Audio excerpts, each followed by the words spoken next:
اب human level پر اس سے اوپر کا ایک کی سطح ہے نظریے اور نظام کے لیے جہاد. ایک نظریہ تھا مارکسزم، اس کے بنا پر نظام جو بنا وہ communism. Who really believed in Marxism and communism, he struggled to establish a communist state. یہ جہاد ہے فی سبیل الاشتراکیہ، اشتراکیت کی راہ میں جہاد کر رہے ہیں، جانے دے رہے ہیں، مر رہے ہیں. زار کی فوجیں جو ہیں وہ شوٹ کر رہی ہیں کھڑے ہو کر کے قطاروں کے اندر، جانے دے رہے ہیں. اس کے بغیر تو ظاہر بات ہے شہنشاہیت، زار کی شہنشاہیت کہیں جگہ چھوڑ سکتی تھی، کہیں اپنی جڑ چھوڑ سکتی تھی. تو یہ جو جہاد ہے یہ ہے ایک نظریے کی بنیاد پر، اس نظریے پر ایک نظام قائم ہوتا ہے.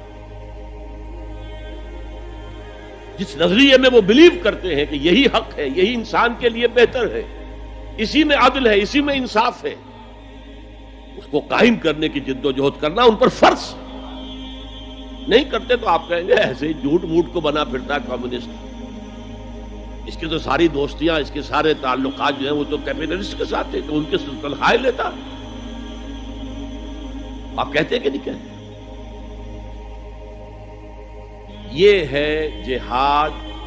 اگر وہ نظریہ ایمان ہے اور نظام اسلام ہے، اس کے لیے جو جہاد ہوگا وہ جہاد فی سبیل اللہ.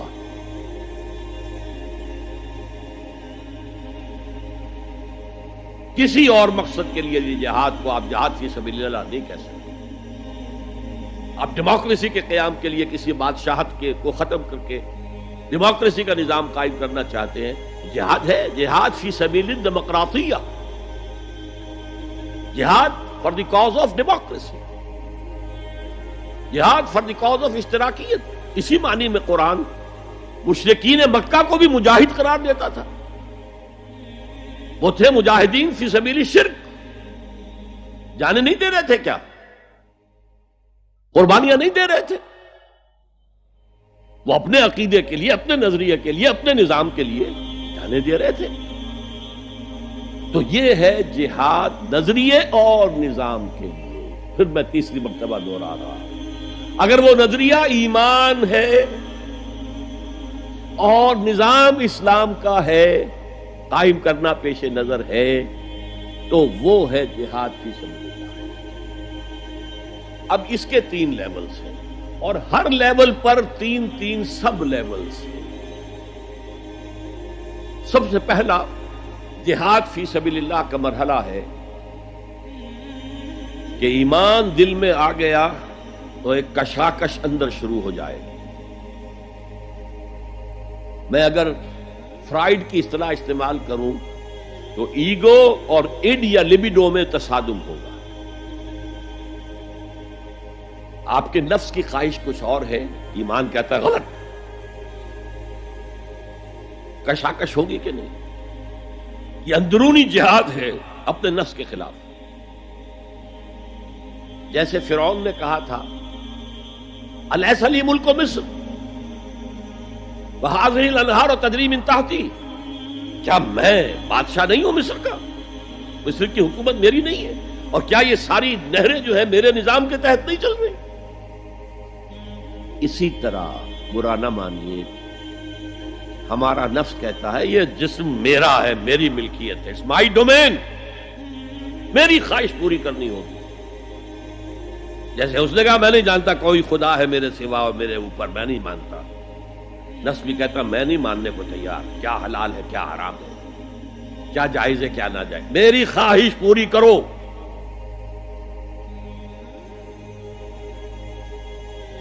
اس کے خلاف جہاد،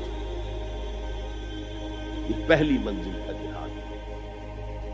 اور آپ کو معلوم ہے 3 منزلہ عمارت ہے، تو بلند ترین تو ہے تیسری منزل، اہم ترین ہے پہلی منزل.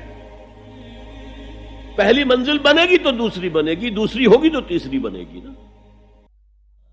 پہلی منزل یہ ہے اور اہم ترین یہ ہے. اسی لیے مولانا روم نے کہا نفس ما ہم کم ترس فرعون نیست، میرا نفس بھی فرعون سے کم نہیں ہے، لیکن ایراعون نیز، اس کے پاس لاؤ لشکر تھا، اس نے زبان سے بھی کہہ دیا تھا انا ربکم الاعلی، میں ہوں خدا۔ میرا نفس بیچارہ، اس کے پاس کوئی لاؤ لشکر نہیں، زبان سے تو یہ کچھ نہیں کہتا، اندر یہی کہتا میں بادشاہ ہوں اس وجود کا، میری مرضی۔ اسٹرگل اگینسٹ دس بیسر سیلف، ایک سیلف ہے اونچی سیلف، خود ہی انا، ایگو، اور ایک ہے یہ بیسر سیلف، یمانی جبلتیں جو اندھی بہری ہے، جو حلال اور حرام سے انہیں کوئی غرض نہیں، ان کے خلاف جہاد کرنا۔ آپ نے فرمایا صلی اللہ علیہ وسلم المجاہد من جاہد نفسہ، اصل مجاہد وہ ہے جو اپنے نفس کے خلاف جہاد کر سکے۔ تمہارے اندر یہ دشمن تو بیٹھا ہوا ہے، تکڑا ہے، تمہیں کنٹرول کر رہا، چلے وہ باہر کے دشمنوں سے جہاد کر لیں۔